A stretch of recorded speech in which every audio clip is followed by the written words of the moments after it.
తెలుసు వారికి.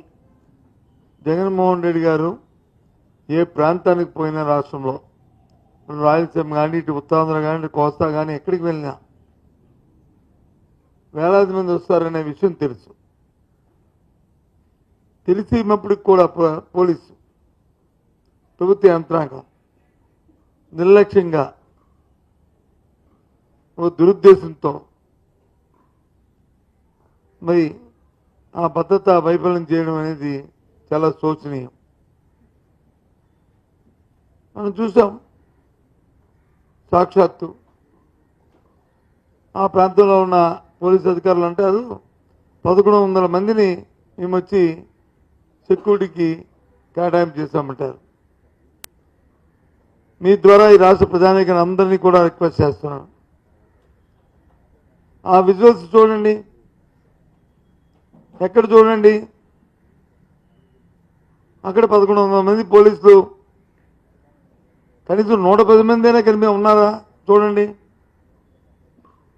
కనిపిస్తున్నారా చూడండి. అదే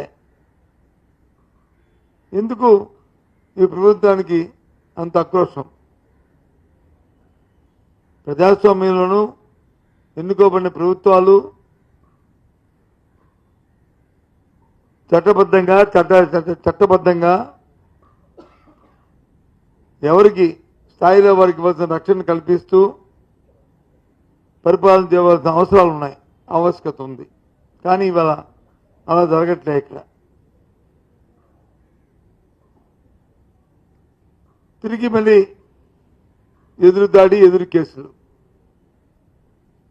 అక్కడ రామగిరి మండలంలో మా మాజీ శాసనసభ్యుడు ప్రకాష్ మీద, ఆ జిల్లా అధ్యక్షురాల మీద ఒక కేసు పెట్టారు.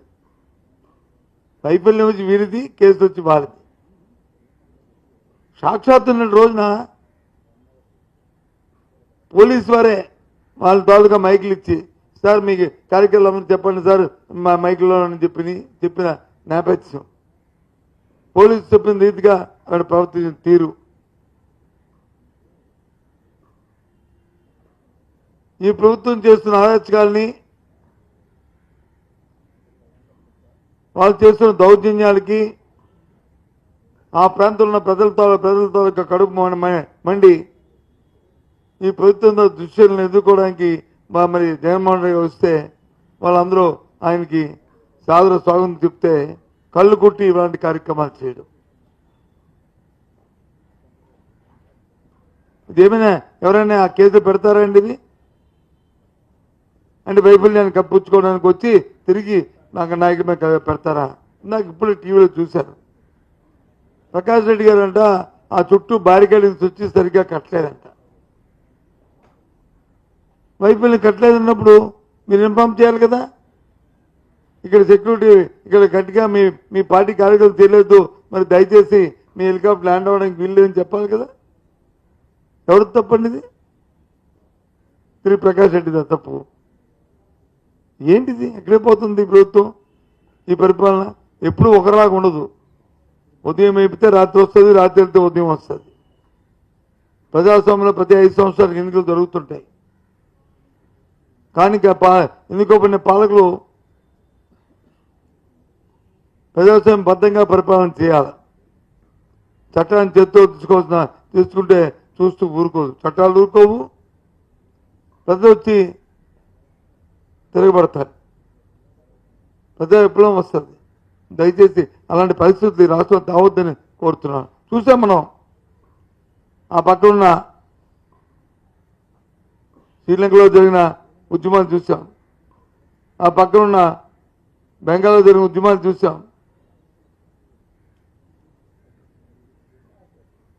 ఏ ఒక్కరు కూడా చూస్తూ అది తప్పది. మంది పటిష్టమైన ప్రజాస్వామ్య వ్యవస్థ మంది. ఆ బద్ధంగా వెళ్ళాలి, వ్యవస్థ గురించి మనం చిన్నాభిన్నం చేయడానికి వీలు లేదు, ఎవరికి హక్కు లేదు. ఇవాళే కాదు, రామగిరే కాదు,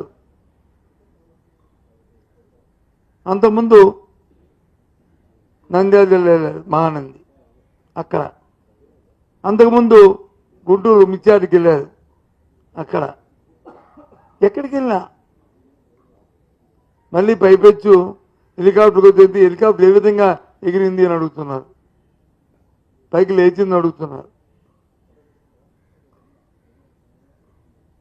ఓకే, విఐపి వెళ్తున్న హెలికాప్టర్కి ఏం చిన్న లోపం జరిగితే అది విఐపిని కాకుండా తీసుకువెళ్తారు, వెళ్ళి ఆ కార్యక్రమం చేసుకుంటారు. ఎందుకంటే ఏమైనా ఒక అక్షపతికి ఏమైనా జరుగుతుందా అనే భయంతో.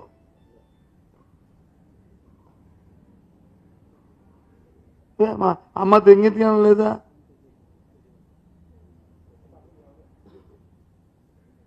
చాడు మాట్లాడుతున్న నాయకులు కానీ పత్రికలు రాస్తున్న పత్రికలు కానీ ఏంటిది?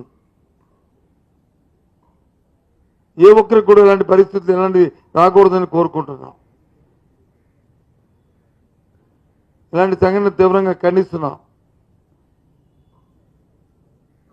జగన్మోహన్ రెడ్డి గారికి అందుకే జగన్మోహన్ రెడ్డి గారి రక్షణ కోసం కేంద్రం దగ్గరికి ఇంతకు ముందే ఇప్పటికే లేఖ రాశాం.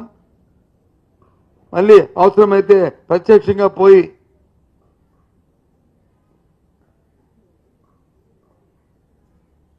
అక్కడ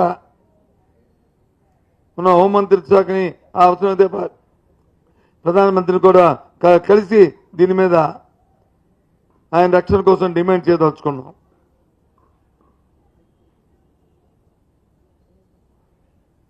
డిమాండ్ చేస్తాం. ఇది ఎక్కడిది? ప్రజలు వచ్చి మీకు ప్రదేశంలో మీకు ఓకే, మీకు ఎన్నికల్లో మిమ్మల్ని ఎన్నుకున్నారు, ఏ రకంగా ఎన్నికారో ఆ తర్వాత సంగతి. గెలిచారు, గెలిచిన తర్వాత ఓ మాన్యువల్ ఉంది కదా, మనకు ప్రజాస్వామ్యం ఉంది కదా,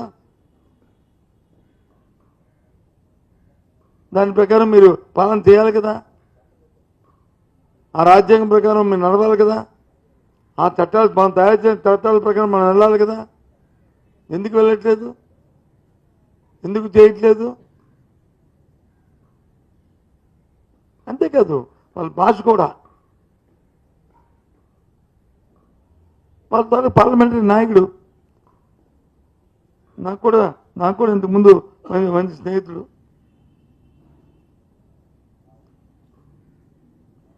కృష్ణదేవరాయలు ఇప్పుడు వచ్చి పార్లమెంట్ నాయకుడు, సంతోషమే, కుర్రాడు, ఇంకా బోల్డంత వయసు ఉంది. ఒక మాజీ ముఖ్యమంత్రి పట్టుకుని ప్రొఫెషనల్ కిల్లర్ అంటాడు. ఏమైనా ఆలోచన ఉందా? మళ్ళీ విద్యాసంస్థ నడుపుతున్నారు కదా మీరు, మీ తండ్రి గారును. మీ తండ్రి గారు ఇదే నేర్పారా నీకు, ఇలాంటి భాషనే?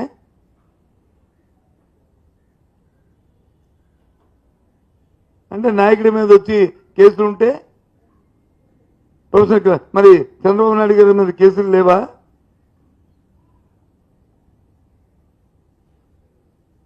చంద్రబాబు నాయుడు మీద కేసులు లేవా చెప్పనండి.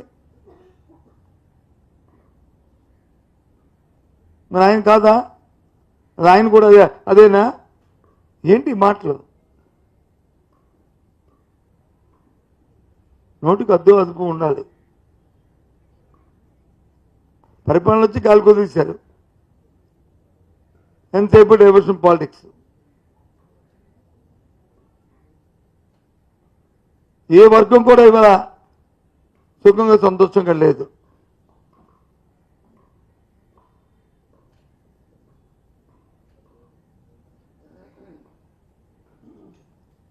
అప్పుడు రోజున మన జిల్లాకు సంబంధించి మనం చోడవరం సొరపేటను చూసాం. ఇవాళ రేపుడుతోనో కషింగ్ అయిపోతుంది. సుమారు 1,00,000 టన్నుల పైన. వాళ్ళకి డబ్బు ఇవ్వలే. ఆ రైతాంగం ఎలా బతుకుతారు?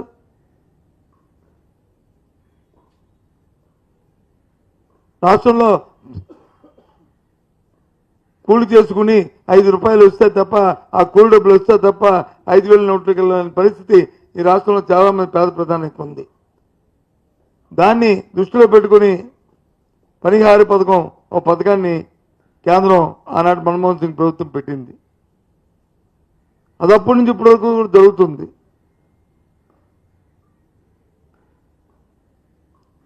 జరిగితే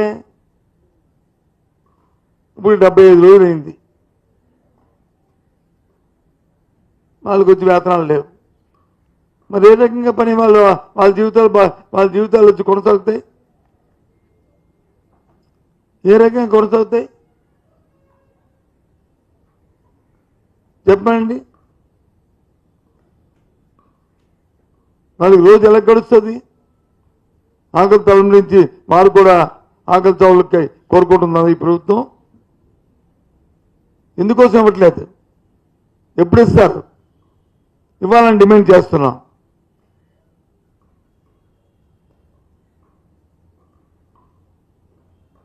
ఇది అసలు ఏది ప్రాధాన్యత అర్థం అవట్లేదు మాకు ఈ ప్రభుత్వానికి. ఎంతసేపు పబ్లిసిటీ మాత్రం అదే ప్రాధాన్యత ఉంది తప్ప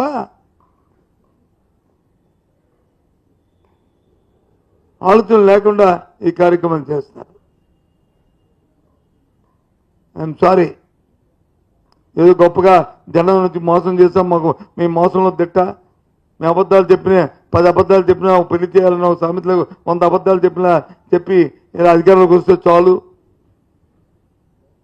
మళ్ళీ 5 సంవత్సరాలు కదా అనుకుంటే పొరపాటు.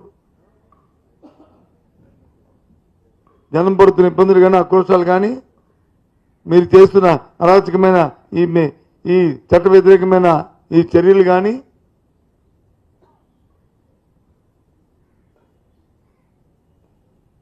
ఇది ఎక్కడ అంతు పొంతు లేకుండా ఉన్నాయి.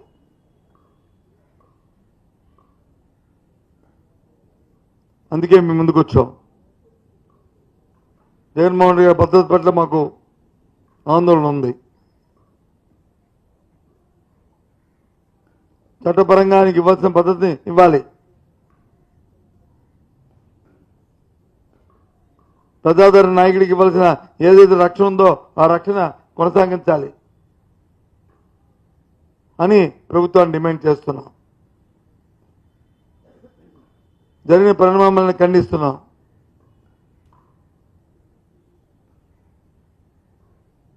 అదే రకంగా రైతు కూలీకి ఏదైతే పనికి ఆహార పదానికి ఇవ్వాల్సిన రైతుకు రోజువారీ కూలి ఉందో వెంటనే విడుదల చేయాలని డిమాండ్ చేస్తున్నాం. రైతాంగాన్ని ఆదుకోవాలి, సగరుపేట రైతులను ఆదుకోవాలని చెప్పి డిమాండ్ చేస్తున్నాం మీ ద్వారా. ఓకే.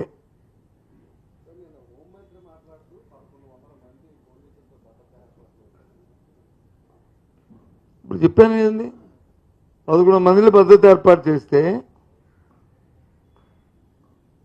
ఎక్కడున్నారు? మనం విజువల్స్ చూసాం కదా, కనిపించాలి కదా. అంటే యూనిఫామ్ కాకుండా నాన్ యూనిఫామ్ 1100 మంది పెట్టారా? 11 మంది మఫ్తీయే. 11 మంది మఫ్తీ అండి. కొత్త మాన్యువల్ తీసుకొచ్చారేటో అందరినీ మఫ్టీలో పెట్టారని అని మరి ఏబిఎన్కి వచ్చిందేటో మాకు తెలియదు. కానీ ఈ మఫ్టీ ఏంటిది?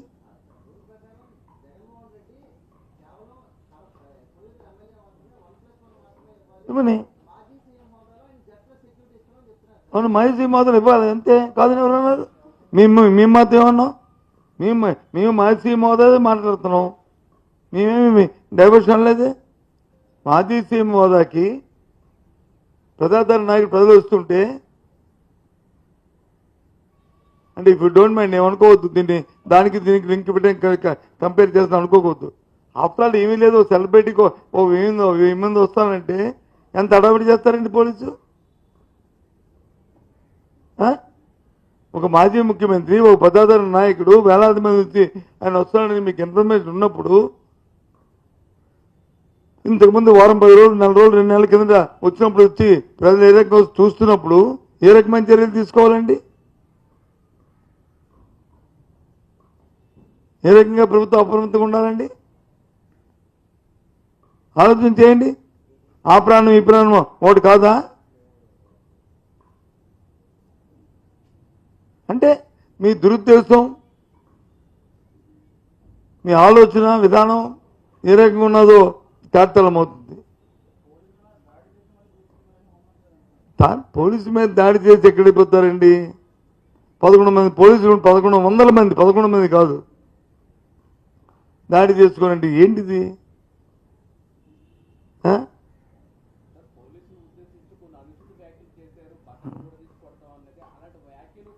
పక్కన ఓడ తీసి కొడతామని చెప్పలేదు, తప్పు మీకు దాన్ని యాడ్ చేయకు. యూనిఫామ్ వచ్చి తొలగించి చట్టపరమైన చర్యలు తీసుకుంటా ఉన్నారు. మిగతా నాయకుల్లోకి వచ్చి ఏం తినడానికి వచ్చామనే భాష మేము పదాలు కానీ, లేకపోతే మేము మిగతా నాయకులు మాట్లాడే ముఖ్యమంత్రి మాట్లాడిన మాటలు కానీ అవి ఇంకా జోగ్రస్వాకరంగా ఉన్నాయి. వినడానికి కూడా సభ్య సమాజం సిగ్గుపడేటట్టు ఉన్నాయి. అమ్మా ఆ మాటలతో ఎక్కిపించే కానీ తప్పు కదా. చట్టాన్ని చేతితో తీసుకున్న వాళ్ళు వచ్చారండి. ఒక చిన్న విషయం చెప్పేదా మీకు. మొన్న మా మంత్రి గారు, మాజీ మంత్రి గారు,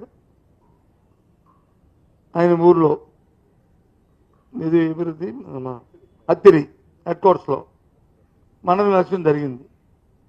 ఈయన మండల ఎలక్షన్ వెళ్ళడానికి ఈయన ఇంట్లో వచ్చి వాళ్ళ ఎంబీటీసీ అందరూ ఉన్నారు. ఆ ఇంటి చుట్టూ తెలుగుదేశం కార్యకర్తలు వచ్చి వాళ్ళు బయటికి వెళ్ళకుండా అడిగితే పోలీసు వచ్చి పక్షపాతం వహిస్తే నేను మాట్లాడాను ఎస్పీతోని 10 సార్లు మాట్లాడాను. సార్ బందోబస్తు, సార్ బందోబస్తు ఉంటే అక్కడ నుంచి ఎలక్షన్కి వెళ్ళే హక్కు ఉంది కదా సార్, వెళ్తారు కదా సార్, తీసుకెళ్ళనంటే తీసుకెళ్తున్నాను సార్ అంటాడు. మరి నేను నాయసాగర్ గారికి ఫోన్ చేశాను. నాయసాగర్ చూడు ఇదేదో కుట్రతో అవుతుంది, ఇదేదో కొత్తతో అవుతుంది, సమన్వయం పాటించండి, మన ప్రజలు చెప్పండి, మన నాయకులు చెప్పండి, కార్యకర్తలు చెప్పండి, ఎవరు కూడా సహనం పాటించి ఉండండి. ఏ చిన్న జరిగినా మళ్ళీ ప్రజలు మన వాళ్ళు ఇబ్బంది పడతారని చెప్పి నేను చెప్పాను ఫోన్ చేసి. ఆయన ఇంట్లో పెట్టి అది చేయొచ్చా అండి? అంటే రాష్ట్రంలో ఏ రకంగా ఉన్నాయో మీకు పోలీస్ వ్యవస్థ ఏ రకంగా నడుస్తుందో మీకు చెప్తున్నాను. ఉదాహరణకి ఇది ఎస్పీ గారికి నేను పెట్టిన మెసేజ్ కానీ నాతో ఫోన్లో మాట్లాడి నాకు రికార్డులు చేయడం అలవాట్లేదు కానీ మెసేజ్ పెట్టినప్పుడు వచ్చి మీరు ఆయనకి పెట్టడం లేదు చూడండి. ఆయన కూడా అటువంటి ఎస్ సార్ అవి చూస్తారని చెప్పిన మాటలు. అయితే ఏంటి అంటే ప్రజలను కొట్టుకోమంటావా? పార్టీలు కొట్టుకోండి, వర్గాలను కొట్టుకోండి అని చెప్పి ప్రోత్సహిస్తామా? ఇదా వ్యవస్థ?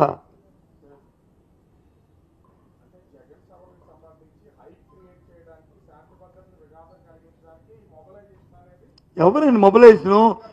అది కాదండి. ఏమైనా ఆర్టీసీ బస్సు పెట్టి తీసుకొచ్చామా, లేదు లారీలు పెట్టి తీసుకొచ్చామా, లేదు కాంట్రాక్ట్ క్యారియర్ బస్సులు పెట్టి తీసుకొచ్చావా? ప్రజలు స్వచ్ఛందంగా వస్తుంటే, జగన్మోహన్ రెడ్డి గారు ప్రజాదరణ నాయకుడు కాబట్టి ఆయన చూడడానికి వస్తుంటే, ఆయన పలకరించడానికి వస్తుంటే ఏం మాట్లాడేవి? పరామర్శించడానికి కలితే వస్తారు. నేను ఒక ఊరు వెళ్ళానంటే నేను ఊరిలో నా స్థాయికి ఆ ఊరిలో 100 మంది వస్తారు. అది పరామర్శించడానికి వెళ్ళానా, రిబ్బన్ కటింగ్ చేయడానికి వెళ్ళానా, ఒక గోప్రవేశానికి వెళ్ళానా, ఒక పెళ్లికి వెళ్ళానా ఉండదు. ఇది చెప్తున్నాం కదా మేము, కుతంత్రాలు ఏదో దురుద్దేశంతో జరుగుతున్న కారణాలని. ప్రీ ప్లాన్ మేమేందుకు చేస్తాం? సరే ఎవరు ఆరోపించడానికి వాళ్ళ ఆలోచన విధానం ఉంది, అది కర్మ, నేను దాంట్లోకి వెళ్ళను. ఆ ఆలోచన విధానం ఉంది, అది కాదు, దాంట్లోకి వెళ్ళను.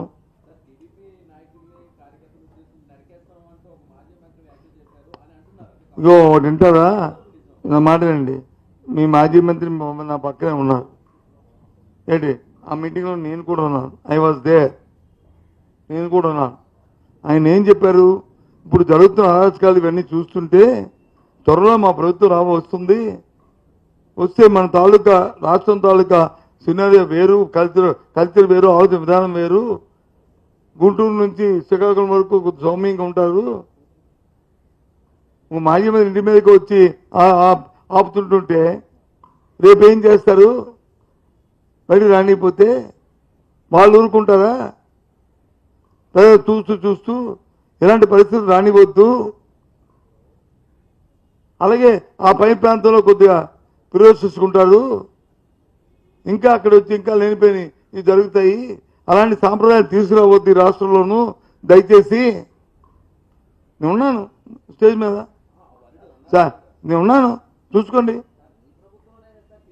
ఇలాంటి తీసుకురావద్దు, ఒక్క నిమిషం, ఇలాంటివి తీసుకురావద్దు, ఇలాంటి సాంప్రదాయాలు వద్దు. మనకి సమయం పాటించుకొని పరిపాలన చేయండి, చట్టాన్ని చేతిలో తీసుకోండి. రెడ్ బ్లాక్ బ్లూ అని చెప్పి ఈ రంగులు చెప్పకండి అని చెప్పాడు ఆయన. ఎవరు అలా ఈయన అనలేదు, ఈయన నరికేస్తానని చెప్పలేదు. అలాంటి పరిణామాలు వస్తుంటాయి, రావద్దని కోరుకుంటున్నాను నేను చెప్పాడు. ఆయన ఎందుకు చెప్తాడు? ఆయన ఇవాళ కాదు కదా, కింద స్థాయి నుంచి వచ్చిన నాయకుడు ఆయన జడ్పీటీసీగా, జిల్లా చైర్మన్గా, మా ఎమ్మెల్యే శాసనసభ్యుడిగా, తర్వాత మంత్రిగా ఆయన నాయకుడు. ఆయనకి సంస్కారం, చట్టం పట్ల గౌరవం అన్ని ఉన్న వ్యక్తి. ఇప్పుడు చెప్పు.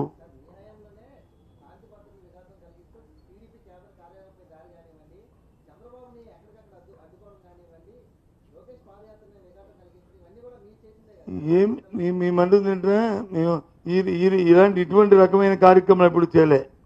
టీడీపీ ఆఫీస్ మీద వచ్చి ఇది చేశారంటే మేమేం దాన్ని సమర్థించలేదే. మేము ఎవరు నిందా మా పార్టీ సమర్థించలేదు. చూపండి ఒక క్లిప్పింగ్ చూపండి, మా పార్టీ స్టేట్మెంట్ని చూపండి. స్టేట్మెంట్ని ఎవరైనా చెప్పారట?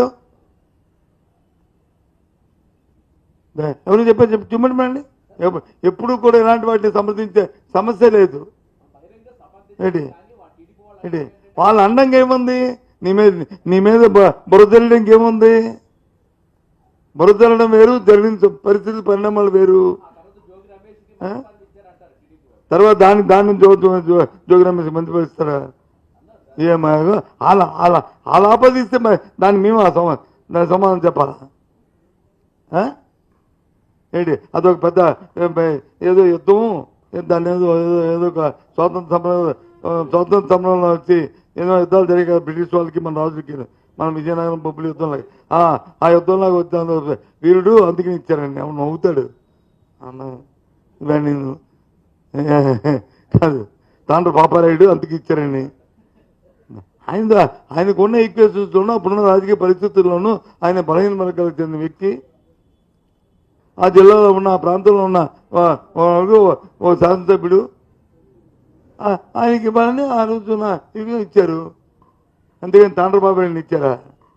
ఎవరు అవుతాడు కానీ ఏం బాటలు వస్తుంది? మీరు కాదు మన టీడీపీలో ఆపోజిస్తారు. నేను చెప్తాను వాళ్ళు ఆపోజిస్తారు ఏదైనా సరే. ఏదైనా ఇప్పుడు జరిగిందా? ప్రకాష్ రెడ్డి మీద ఆ జిల్లా ప్రెసిడెంట్ మీద కేసు పెట్టచ్చా? వాళ్ళ కోరుండి ఇదంతా చేయించారు. నవ్విపోరు, ఇది సిగ్గుపడుతుంది సమాజం. ప్రజలు వచ్చి అమాయకులా చూడండి, రాష్ట్ర ప్రజలు వినండి, ఇలాంటి పెట్టి తిరిగి కేసు ఎవరి పెడుతున్నారు. ఇదేనా చట్టం? ఇదేనా ప్రజాస్వామ్యం?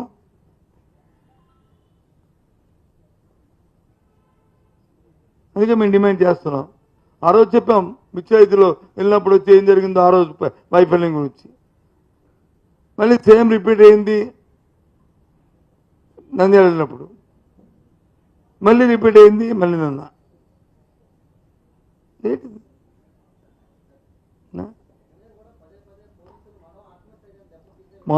మన పోలీసులు ఆత్మస్థైర్యం, పోలీసులతో పరివర్తన మార్చుకోమని చెప్తున్నాం. మనోధైర్యాన్ని దెబ్బతి ఇట్లా పరివర్తన మార్చుకోమని చెప్తున్నాం. అంతేగాని మనోధైర్యం దెబ్బతీసే మాట కాదు ఇవి. పరివర్తన పని, మీ ఆలోచన విధానాన్ని మార్చుకోమని మా తాలూకా కోరిక. ఇది వైసీపీ వ్యవహరించినట్లు ఇంకా బాగా వ్యవహరించాలని కోరుకుంటున్నాం. ఒకవేళ అక్కడ తప్పులేని జరిగితే ఆ తప్పుల్ని సరిదిద్దుకొని వెళ్ళాలని కోరుతున్నాం. అక్కడ ఏమైనా చట్ట వ్యతిరేకమైన చట్టంలో లేని ఏమైనా జరిగితే అవి చేయొద్దని కోరుతున్నాం. దాన్ని మేము సమర్థించట్లేదు. ఏం జరుగుంటే ఎప్పుడు కూడా చట్టంగా చూడాలని చూస్తున్నాం. 3 సంవత్సరాలంటే 4 సంవత్సరంలాగా ఉండాలని కోరుకుంటాం. మా పోలీసు అంటే అవసరం. పోలీసుని చూస్తే చాలా గౌరవం, భయం రెండు ఉన్నాయి మన ప్రధానికానికి. నాకు ఈ బుక్కుల సంగతి చెప్పుకో. ఎర్ర నలుపు తెలుపు పసుపు ఎరుపు ఇవన్నీ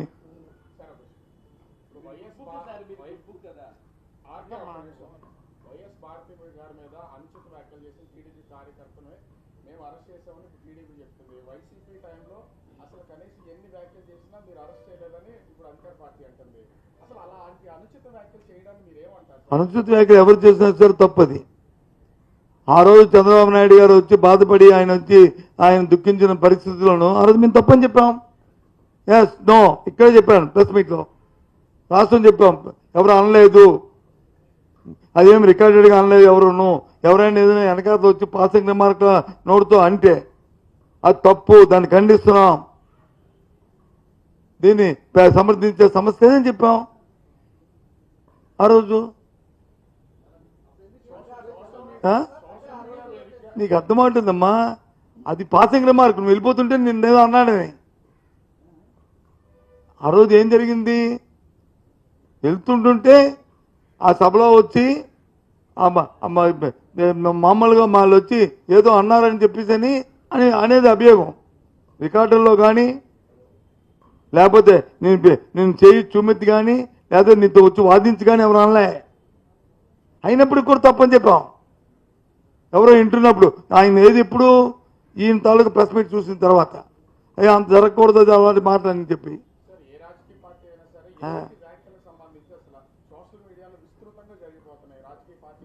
ఎవ్వరు కూడా అలాంటి సమర్థించడానికి వీల్లేదు. అలాంటి వ్యాఖ్యలు చూస్తే అసలు సంఘ బహిష్కరణ చేసేయాలి. ఇంకోసారి మళ్ళీ ఎవరు అలాంటి పనులు చేయకంట. ఎవరైనా సరే ఇవాళ నీకు అవుద్ది, ఇవాళ నాకు అవుద్ది, రేపు ఇంకోటికి అవుద్ది, ఎల్లుండి ఇంకోటికి అవుద్ది. దానికి ఒక పారామీటర్ ఉండాలి. పారామీటర్ దాటి క్రాస్ అయిన తర్వాత ఉండకూడదు. నువ్వన్నావు ఇవాళ, నేను రేపంటాను, ఎల్లుండి మేమంటాము, అది కాదు కదా. ఈ మధ్య ఎక్కడ నువ్వు కనిపిస్తే కొత్తగా వచ్చారు, రండి, లాంగ్ టైం చెప్పండి.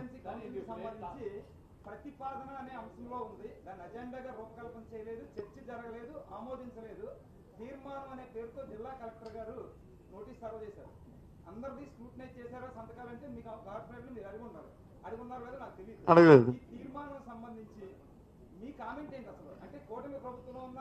నేను అంటుంది ఏంటంటే నేను అంటుంది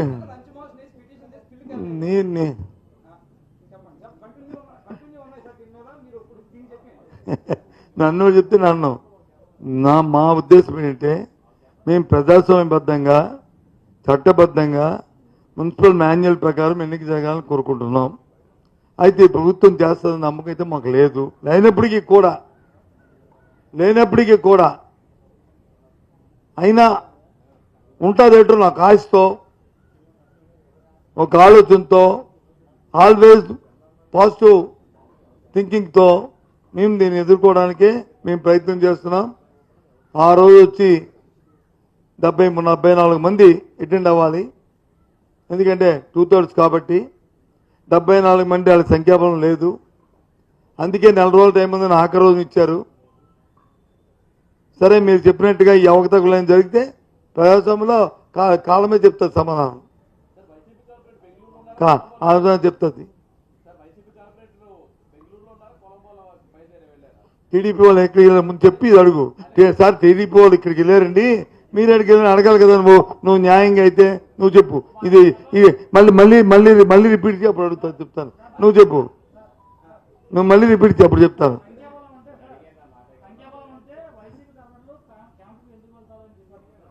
ఎవరు ఇప్పుడు ఎందుకు వెళ్ళారు మరి?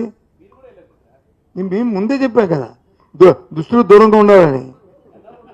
మేము ముందే చెప్పాం కదా. నేను ముందు ఫస్ట్ రోజు నాడే చెప్పాను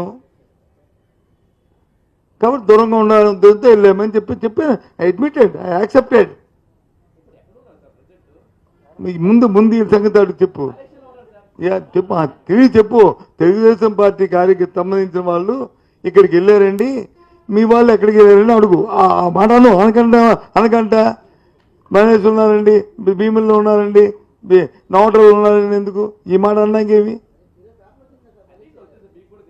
అది కాదమ్మా, మీరు ప్రశ్న మీరు ఎంత క్లారిటీగా మీరు ప్రశ్న అడుగుతారో దీని దగ్గర ఎందుకు అంత క్లారిటీ లేదు? నీకు క్లారిటీ ఉందని మాకు తెలుసు, మీకు దీని దగ్గరకు వస్తారు క్లారిటీ ఎందుకు మిస్ అవుతుంది?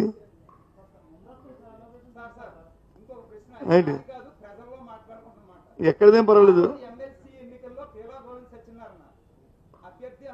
ఎవరు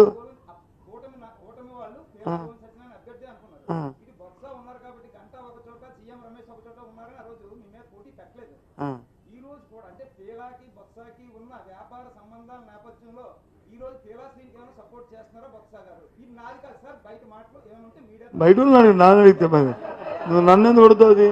నువ్వు నన్ను అడిగితే నేను చెప్తా, నువ్వు బయట వాళ్ళు అడుగుతావు, బయట వాళ్ళు అడుగు వెళ్ళి అది దాని సమాధానం చెప్తారు. నన్ను ఎందుకు అది దానికి నాకెందుకు సమాధానం చెప్పు, అది బయట వాళ్ళు అడుగు చెప్తారు. చెప్పు.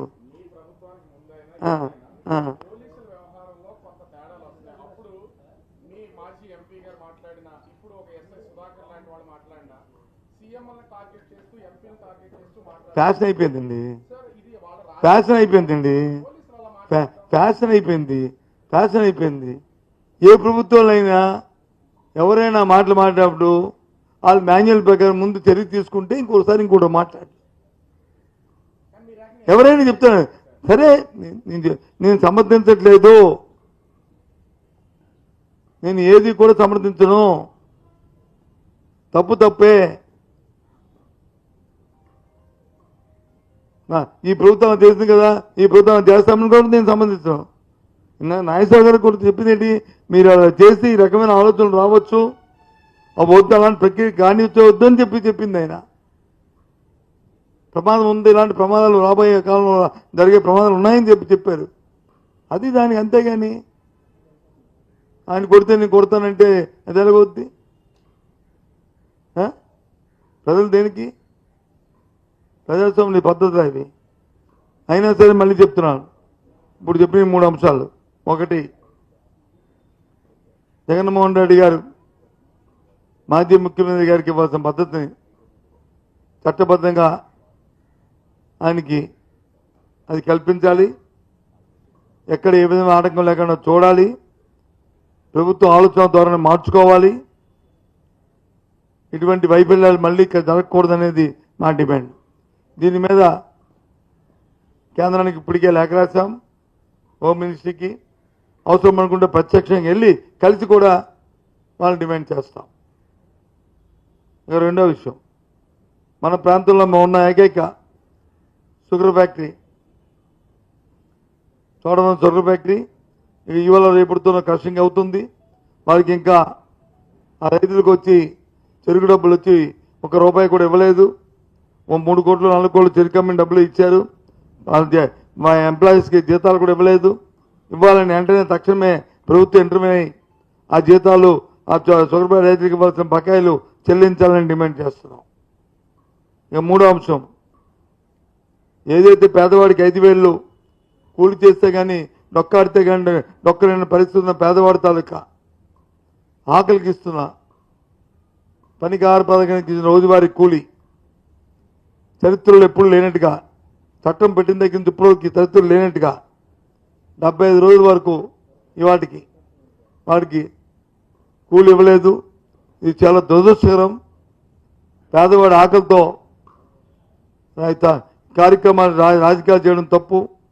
ఆఫ్టర్ ఆల్ 600 కోట్లు 700 కోట్లు రిలీజ్ చేయడానికి ఈ ప్రభుత్వానికి చేతులు రాలేదంటే 1,50,000 కోట్లు అప్పు చేసి ఏం చేశారు? ఈ 1,50,000 కోట్లు ఎవరి దగ్గరికి వెళ్ళే? ఈ 1,50,000 కోట్లు ఎవరి కోసం చేశారు ఈ అప్పు? ఈ 1,50,000 కోట్లు అని ప్రభుత్వాన్ని డిమాండ్ చేస్తూ తక్షణమే రేపటి నుంచి విడుదల చేయాలని డిమాండ్ చేస్తున్నాం. ఓకే.